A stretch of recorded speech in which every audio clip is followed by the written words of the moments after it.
जय हिंद दोस्तों। तो कैसे हैं आप सब? उम्मीद है मस्त होंगे, अच्छे होंगे और आप लोग की पढ़ाई अच्छी चल रही होगी। तो आज हम लोग नया टॉपिक स्टार्ट करते हैं, प्रोकैरियोटिक और यूकैरियोटिक कोशिका। यह कोशिका यह कोशिका के आधार पर दो प्रकार के पाए जाते हैं, जो हमने बताया, पहला प्रोकैरियोटिक और दूसरा यूकैरियोटिक। आज हम लोग बैक्टीरिया के द्वारा समझेंगे कि प्रोकैरियोटिक और यूकैरियोटिक होती क्या है। पहले हम लोग प्रोकैरियोटिक को हम लोग समझेंगे, तो हम इसके लिए हम लोग लिए हैं बैक्टीरिया। तो बैक्टीरिया जो है वो प्रोकैरियोटिक के उदाहरण है। प्रोकैरियोटिक के उदाहरण बहुत सारे हैं, जैसे बैक्टीरिया हुआ, साइनो बैक्टीरिया हो गया, कोविड हो गया, जिसको हम लोग नग्न आंखों से नहीं देख सकते। इसको देखने के लिए हम लोग को सूक्ष्मदर्शी की आवश्यकता होती है और ये विकसित नहीं हुई होती है, इसीलिए हम लोग इसको अविकसित कोशिका कहते हैं। यह बहुत ही प्राचीन कोशिका है। इसमें माइटोकॉन्ड्रिया नहीं पाया जाता और न ही इसमें केंद्रक पाया जाता है। इसमें जो कुछ पाया जाता है हम लोग उसको बारी बारी से देखते हैं, इसमें क्या क्या पाया जाता है। ज्यादातर बोल दिया जाए तो खाली ही रहता है। देखिए, आप लोग को अंदर कुछ दिखाई नहीं दे रहा होगा, पूरा खाली ही खाली दिखाई दे रहा।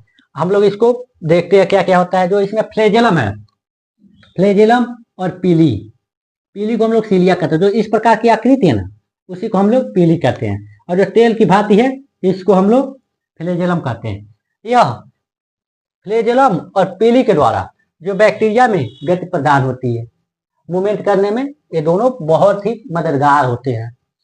और इसमें 70 प्रकार के राइबोसोम पाए जाते हैं। 70 राइबोसोम पाए जाते हैं। यह जो होता है वह श्वेटबर्ग यूनिट है। अब लोग हम लोग आगे आते हैं। यहाँ पर देखिए, जो उलझे हुए हैं वह एक न्यूक्लियाइड डीएनए पाए हैं। जो ये उलझे हुए पाए जाते हैं वह न्यूक्लियाइड डीएनए होते हैं। और जो मीसोसोम, इसको देखिए, मीसोसोम जो इसके इस प्रकार है यह, और प्लाज्मा मेम्ब्रेन, ये दोनों प्रोकैरियोटिक सेल को ऊर्जा और श्वसन में हेल्प करते हैं। और जो साइटोप्लाज्म है, इसमें साइटोप्लाज्म पाया जाता है, लिक्विड। इसमें जो लिक्विड भरी हुई होती है उसे हम लोग साइटोप्लाज्म कहते हैं। और जो जहां से सीलिया उत्पन्न हुई है, जहां सीलिया निकली है, उसी को, उस जगह को हम लोग कैप्सूल कहते हैं। जिस जगह से सीलिया निकली हुई है उसी जगह को हम लोग कैप्सूल कहते हैं। और जो सेलवाल, इसमें सेलवाल बहुत ही मोटी पाई जाती है। सेलवाल का मतलब हुआ कोशिका भित्ति। हिंदी में इसको कोशिका भित्ति कहते हैं। भित्ति, कोशिका भित्ति कहते हैं। जो प्रोकैरियोटिक सेल को प्रोटेक्ट का काम करती है, रक्षा करती है। तो उम्मीद है आप लोग को समझ में आया होगा। और एक बात और है, ये बहुत ही हानिकारक होती है। इसके द्वारा बहुत सारे रोग उत्पन्न होते हैं। जितने भी रोग, जो जैसे हैजा, कैंसर, ये बहुत जो बारीक सूक्ष्म जीवों के द्वारा जो रोग उत्पन्न होता है, उसमें प्रोकैरियोटिक सेल पाए जाते हैं। और इसको हम लोग नग्न आंखों से नहीं देख सकते, इसको देखने के लिए सूक्ष्मदर्शियों की आवश्यकता होती है। तो हम लोग इसके बारे में विस्तार से लिखते हैं। अगर एक क्वेश्चन पूछ लिया जाए प्रोकैरियोटिक सेल का चित्र बनाने के लिए, तो आप लोग यह बना देंगे तो 100 में 100 नंबर मिलेगा। अब उसके बारे में हम लोग लिखते हैं। यहाँ पर हमने लिखा हुआ है कि उसमें क्या क्या पाया जाता है, कैसे कैसे होता है। तो प्रोकैरियोटिक न्यूक्लियस के आधार पर कोशिका दो प्रकार के होते हैं। पहला होता है प्रोकैरियोटिक सेल और होता है यूकैरियोटिक सेल। प्रोकैरियोटिक सेल यह अविकसित एवं प्राचीन कोशिका होती है। अविकसित एवं प्राचीन कोशिका मैंने समझाया कि जिसका विकास न हुआ हो वो अविकसित कोशिका कहलाती है। और तो प्राचीन कोशिका मतलब जो बहुत ही पुराना कोशिका है। इसमें माइटोकॉन्ड्रिया नहीं पाया जाता है। इसमें पावर हाउस, जिसको माइटोकॉन्ड्रिया को हम लोग बोलते हैं पावर हाउस, जहाँ ऊर्जा संचित होती है, वह नहीं पाया जाता। इसमें ऊर्जा की, जो जिसके द्वारा उसमें ऊर्जा जाती है अंदर, उसको हम फ्लेजेलम और पीली कहते हैं। मतलब यहाँ देखिए, फ्लेजेलम और पीली के द्वारा इसमें ऊर्जा प्रदान होता है और इसी के द्वारा वो कोशिका मूवमेंट करता है, इधर उधर टहलता है इसी के द्वारा, फ्लैजेलम ऑफ पिली के द्वारा ही इधर उधर टहलता है। इसमें केंद्रक भी नहीं पाया जाता है और इसमें 70 यस प्रकार के राइबोसोम पाए जाते हैं। मैंने आपको बताया था कि 70 यस, यहाँ यस श्वेतवर्ग यूनिट है। इसमें न्यूक्लियोइड डीएनए पाया जाता है। यह रोग उत्पन्न करने वाली कोशिका होती है जिसके द्वारा बहुत से रोग उत्पन्न होते हैं, जैसे हुआ कोविड हुआ, कैंसर हुआ, जहाँ जो सूक्ष्म जीवों से रोग जो उत्पन्न होते हैं वह प्रोकैरियोटिक कोशिका के द्वारा ही उत्पन्न होते हैं। इसको हम लोग नग्न आंखों से नहीं देख सकते क्योंकि इसका आकार बहुत ही छोटा होता है। ये बहुत ही सूक्ष्म जीव होते हैं, इसके आकार बहुत ही छोटे होते हैं, इसीलिए हम लोग इसको नग्न आंखों से नहीं देख सकते। इसको देखने के लिए सूक्ष्मदर्शी की आवश्यकता होती है। इसके उदाहरण में है बैक्टीरिया हुआ, साइनोबैक्टीरिया हुआ और ब्लू ग्रीन एल्गी, इसके उदाहरण हैं। आप लोग नोट कर लीजिए। अब हम लोग यूकैरियोटिक सेल को समझते हैं। अब बारी आती है यूकैरियोटिक कोशिका। यूकैरियोटिक कोशिका यह एक विकसित कोशिका है। इसका विकास पूरी तरह से हो गया होता है। इसमें जो केंद्रक पाया जाता है उसका विकास पूर्ण रूप से हो गया होता है। इसमें जो केंद्रक पाया जाता है, आप केंद्रक को समझिए पहले। इसमें जो केंद्रक पाया जाता है यह, इसी को हम लोग न्यूक्लियस, केंद्रक को हम लोग न्यूक्लियस कहते हैं। वो क्या किसमें पाया जाता है? वह न्यूक्लियर इनवलप है।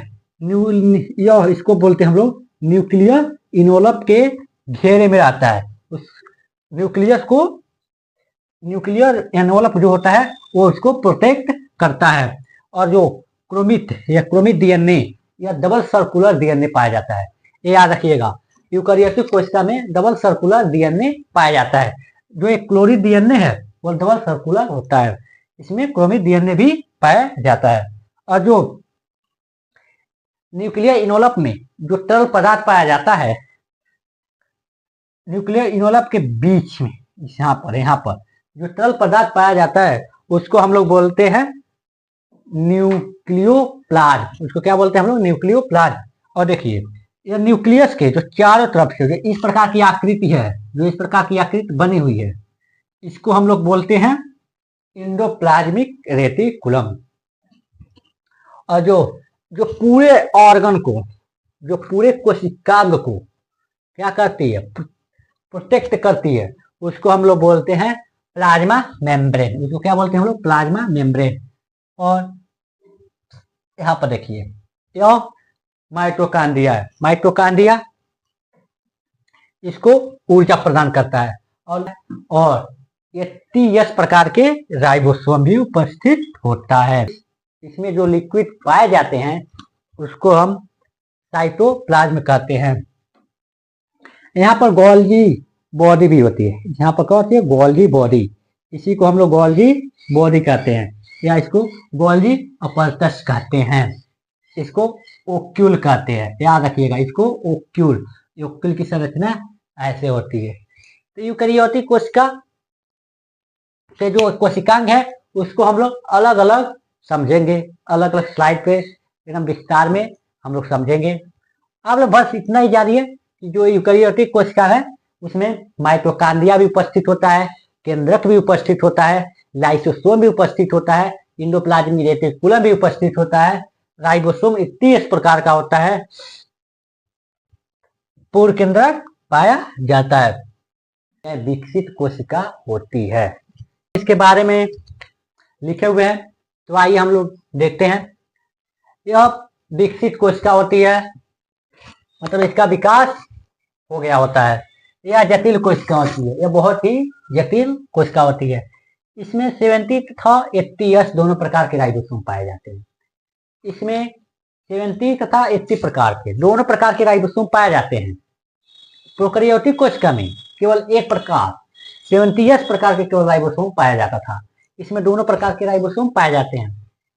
इसमें माइटोकॉन्ड्रिया भी पाया जाता है, इसमें माइटोकॉन्ड्रिया भी उपस्थित रहता है। इसके केंद्र के चारों केंद्रक कला उपस्थित होती है जिसको हम बोलते हैं न्यूक्लियर इनवलप।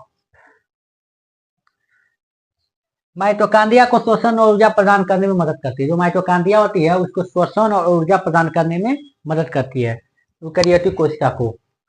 इसमें डबल सर्कुलर डीएनए पाया जाता है, इसमें डबल सर्कुलर डीएनए पाया जाता है। अधिकांश यूकैरियोटिक कोशिका को हम नग्न आंखों से देख सकते हैं क्योंकि इसका आकार बड़ा होता है, इसका साइज बड़ा होता है। क्लोरोप्लास्ट में प्रकाश संश्लेषण होता है। इसमें पूर्ण रूप से विकसित केंद्रक पाया जाता है, इसका जो केंद्रक होता है वो पूर्ण रूप से विकास किया हुआ होता है। इसके उदाहरण को देखेंगे तो उदाहरण है बैक्टीरिया और साइनोबैक्टीरिया को छोड़ करके समस्त जीव यूकैरियोटिक कोशिका में आते हैं। आप लोग नोट्स में बना लीजिएगा। अब इसके बाद हम लोग इसके अंतर को संक्षिप्त में एक टेबल के माध्यम से समझेंगे। तो आइए दोस्तों, प्रोकैरियोटिक और यूकैरियोटिक कोशिका को समझने के बाद अब इन दोनों के अंतर को हम लोग देखते हैं। इधर हम प्रोकैरियोटिक सेल को लिखे हुए हैं, इधर हम यूकैरियोटिक सेल को लिखे हुए हैं। तो देखिए, प्रोकैरियोटिक सेल में अविकसित कोशिका पाई जाती है। अविकसित कोशिका का मतलब इसका पूर्ण रूप से इसका विकास नहीं हुआ होता है। और यूकैरियोटिक कोशिका में विकसित कोशिका पाई जाती है, इसका पूर्ण रूप से विकास हो गया होता है। इसमें पूर्ण केंद्रक कला नहीं पाई जाती है, प्रोकैरियोटिक कोशिका में पूर्ण केंद्रक कला नहीं पाई जाती और यूकैरियोटिक कोशिका में पूर्ण रूप से केंद्रक कला पाई जाती है। और प्रोकैरियोटिक कोशिका में माइटोकॉन्ड्रिया नहीं पाया जाता और यूकैरियोटिक कोशिका में माइटोकॉन्ड्रिया पाई जाती है। प्रोकैरियोटिक कोशिका में श्वसन जिससे प्रोकैरियोटिक सेल इसे सांस लेता है, वह प्लाज्मा मेम्ब्रेन के द्वारा सांस लेता है और यूकैरियोटिक कोशिका में माइटोकॉन्ड्रिया के द्वारा इसमें श्वसन का कार्य होता है। प्रोकैरियोटिक कोशिका में 70S प्रकार के राइबोसोम पाए जाते हैं, 70S प्रकार के राइबोसोम पाए जाते हैं, जबकि यूकैरियोटिक कोशिका में 70 एवं 80 70 एंड 80S दोनों प्रकार के राइबोसोम पाए जाते हैं। प्रोकैरियोटिक कोशिका आकार में छोटे होते हैं और यूकैरियोटिक कोशिका आकार में बड़े होते हैं। प्रोकैरियोटिक कोशिका को हम सूक्ष्मदर्शी के द्वारा देखते हैं, हम इसको नंगे आंखों से नहीं देख सकते, जबकि यूकैरियोटिक कोशिका को हम अपने नग्न आंखों से भी देख सकते हैं क्योंकि आकार में बड़े होते हैं। प्रोकैरियोटिक कोशिका रोग उत्पन्न करने वाले कोशिका होते हैं, जबकि यूकैरियोटिक कोशिका रोग उत्पन्न करने वाले कोशिका नहीं होते। प्रोकैरियोटिक कोशिका के उदाहरण में लिखे सकते हैं हम लोग बैक्टीरिया और साइनोबैक्टीरिया, ये दो हैं जो प्रोकैरियोटिक कोशिका में आते हैं, जबकि यूकैरियोटिक कोशिका में साइनोबैक्टीरिया और बैक्टीरिया को छोड़ करके अन्य संसार में जितने भी जीव हैं वो सभी यूकैरियोटिक कोशिका में आते हैं। उम्मीद है आप लोग को समझ में आया होगा। Thank you.